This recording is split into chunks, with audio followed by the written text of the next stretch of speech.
Peoples Labour Unity کے MC سی کے مرکزی دفتر میں ایک پروقار شمولیتی تقریب کا انعقاد کیا گیا، جس میں محکمہ فائر بریگیڈ کے افسران نے پاکستان پیپلز پارٹی کی ذیلی تنظیم People's labour bureau Karachi division کے ماتحت بلدیہ عظمیٰ کراچی میں قائم پیپلز لیبر یونٹی کے ایم سی میں شمولیت کا اعلان کیا۔ شمولیت کرنے والے افسران میں اسٹیشن آفیسر محبوب الرحمان، سب فائر آفیسر سید عاصم،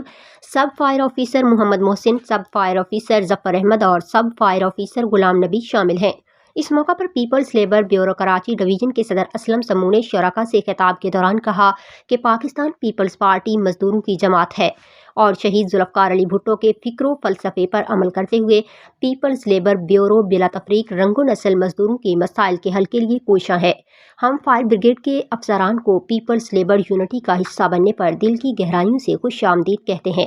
اور مبارکباد پیش کرتے ہیں۔ تقریب میں پیپلز لیبر یونٹی کے ایم سی کے صدر جنید رضا، جنرل سیکرٹری شبیر جدون اور فائر بریگیڈ کے انچارج شاہد قادری نے بھی اظہار خیال کیا اور شمولیت اختیار کرنے والے فائر بریگیڈ افسران کو خوش آمدید کہا۔ بعد ازاں People's labour bureau Karachi division کے صدر محترم Aslam Samoo, People's Labour Unity کے ایم سی کے صدر جنید رضا، جنرل سیکرٹری شبیر جدون اور fire brigade incharge Shahid Qadri نے شمولیت اختیار کرنے والے فائر بریگیڈ کے افسران کو پھولوں کے ہار پہنائے اور مٹھائی کھلائی۔